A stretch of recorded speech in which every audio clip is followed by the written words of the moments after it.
Bom dia, gente. Hoje a gente vai falar de uma temática muito importante, né, sobre a saúde da mulher, que é a gestação prolongada.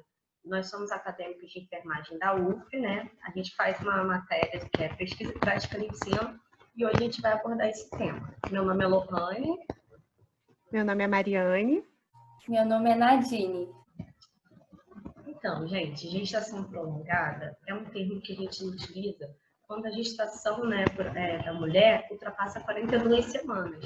A gravidez prolongada ela é caracterizada quando excede, né, essas semanas ou quando tem concluído 294 dias, calculando da data da última menstruação, né, da mulher.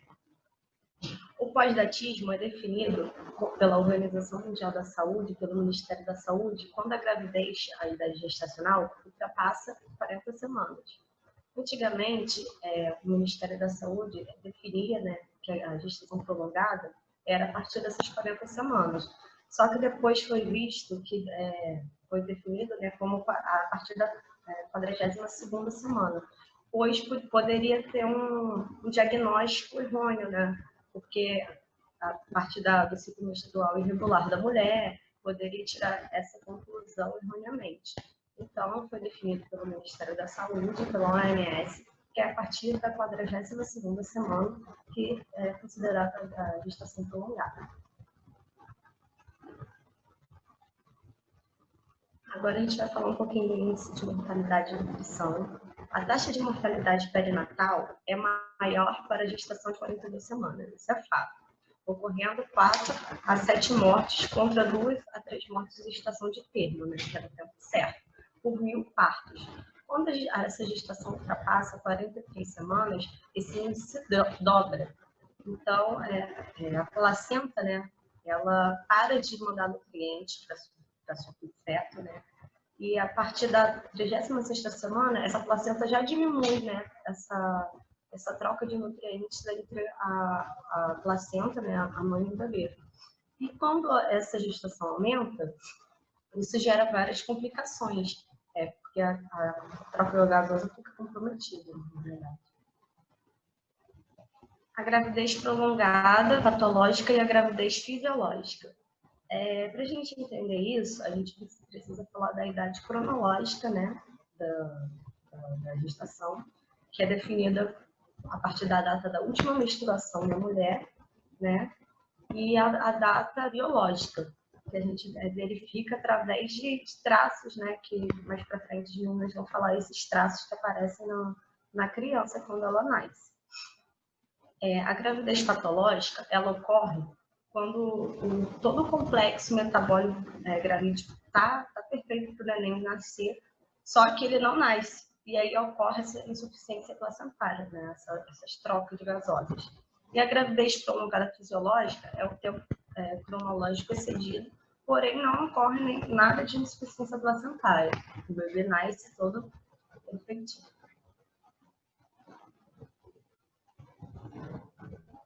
As possíveis causas da gestação prolongada. O feto, né, ele pode nascer com só parte do cérebro, né, com deficiência no cérebro, ou pode nascer sem cérebro. Então, ele pode ser um natimorto, né, já nascer morto, ou ainda viver por alguns dias e falecer. É muito difícil uma criança assim sobreviver. A primiparidade, que é o primeiro parto, né, da mulher, isso também pode ser uma causa, né, dessa gravidez prolongada. Anomalias fetais em geral, hipoplasia da suprarrenal e deficiência da sulfatase placentária, que aí gera todo um problema, né, na síntese de hormônios e, em geral, acaba prejudicando muito essa criança na parte hormonal. Bom, agora falando um pouquinho sobre outras possíveis causas da gestação prolongada, uma delas é a produção excessiva de progesterona. Essa produção, ela vai impedir a liberação de prostaglandinas e de ácido araquidônico, que são necessários para o amadurecimento uterino. Então, já vai ser um fator que vai impedir que esse parto aconteça no momento certo. A idade da mãe, mães muito jovens ou de idade avançada tendem a ter maior chance de desenvolver uma gestação prolongada.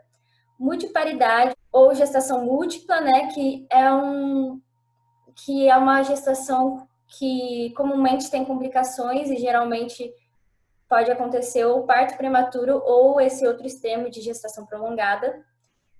Afecções como lúpus, diabetes, obesidade e epilepsia, então mulheres que já têm essas doenças também tendem a ter uma chance maior de ter essa gestação mais prolongada, e o etilismo, né?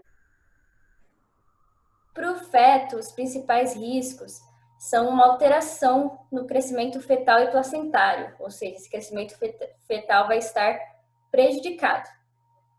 Como a Lohane já falou, também pode acontecer a insuficiência placentária. A placenta não vai fornecer oxigênio e nutrientes para o feto da maneira que deveria, e isso gera uma série de consequências no feto. A nutrição vai ficar deficiente, ele vai ter uma restrição no crescimento.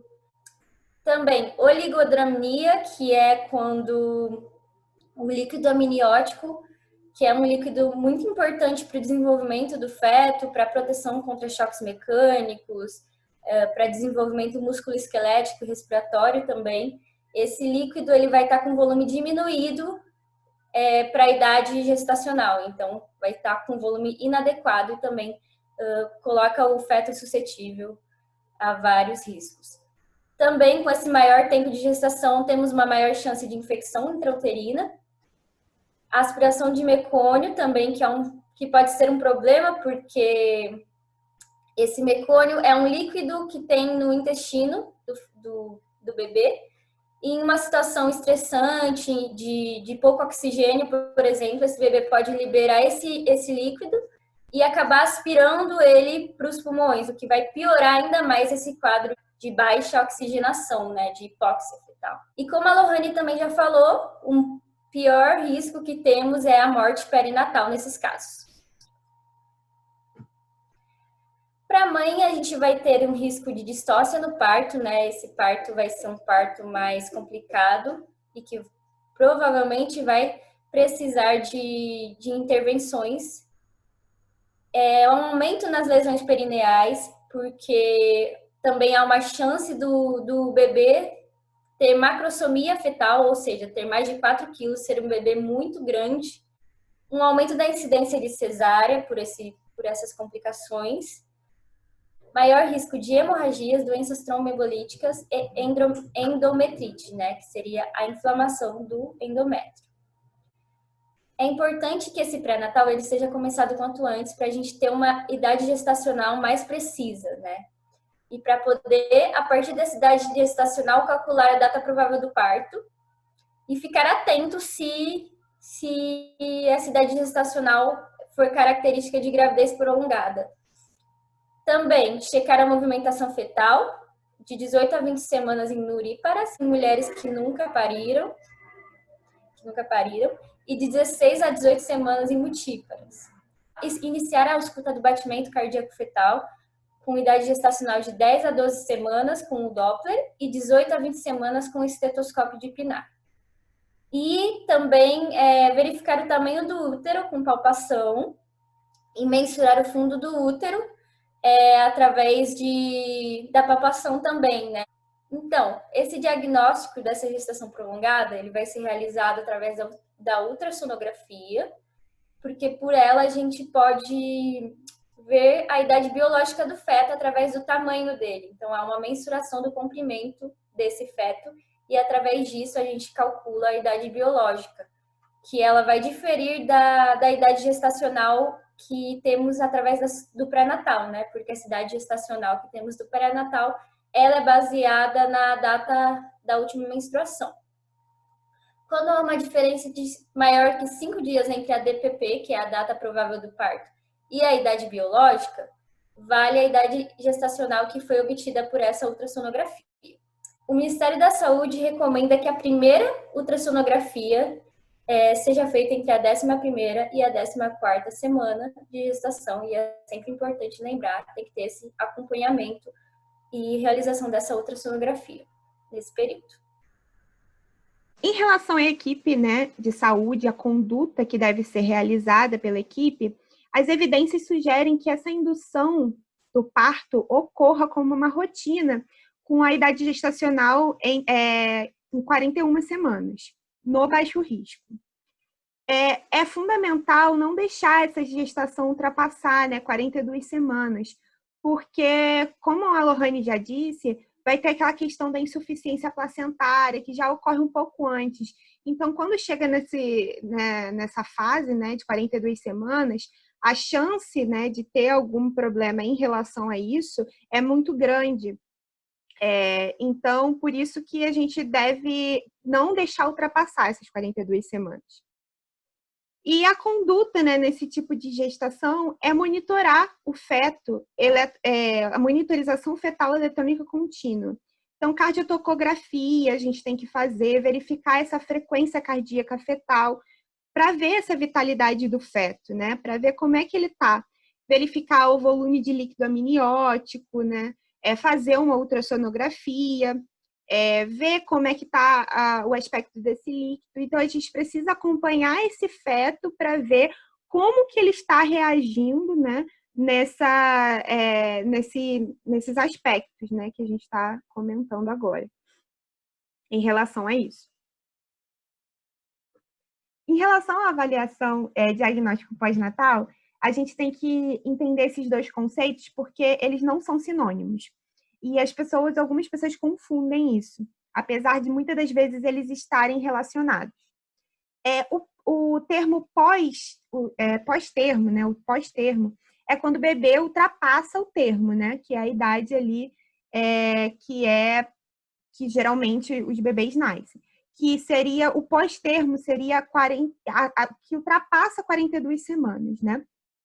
Mas o pós-maduro é quando ultrapassa essas 42 semanas, mas essa gravidez está transcorrendo para um sofrimento fetal, né? Então, ali está tendo alterações, já está tendo problemas, né, que podem levar a esse sofrimento fetal, esse comprometimento, né? Então, esse bebê já está começando a sofrer, ele já está apresentando problemas em relação a isso.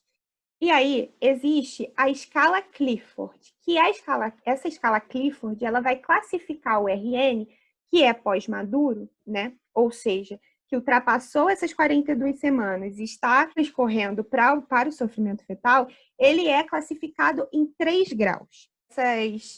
Essa classificação, né? Esse bebê, ele geralmente, esse bebê pós-maduro, ele tem algumas características, e geralmente esses bebês que têm essas características, eles ultrapassaram o período de 42 semanas. Então, a gente tem o grau 1, que o bebê pode apresentar tudo do que está aparecendo aqui no slide, ou pode apresentar alguns deles. Não necessariamente precisa ser todos. Então, tem a pele seca, um aspecto, né, de pergaminho, então se chama apergaminhada. Tem descamação, as dobras cutâneas são excessivas, principalmente na região das nádegas e da coxa, e tem provoca um aspecto de perda de peso recente. As unhas também podem ser longas, o cabelo pode ser abundante, né? Os ossos cranianos mais duros que o habitual, e também tem um aspecto de vivacidade maior que o esperado. Além disso, também tem a escassez ou ausência de lanugo. Lanugo é aquele pelinho que o recém-nascido pode apresentar, que é fino, macio, que geralmente, após uns dias, já cai. Ou esse recém-nascido, às vezes, nem chega a nascer com esse lanugo, porque ele pode já não apresentar mais entre a 8ª semana, por aí. Não necessariamente ele vai nascer com esse lanugo. No caso desse bebê, né? Ele vai ter essa escassez ou ausência desse lanugo.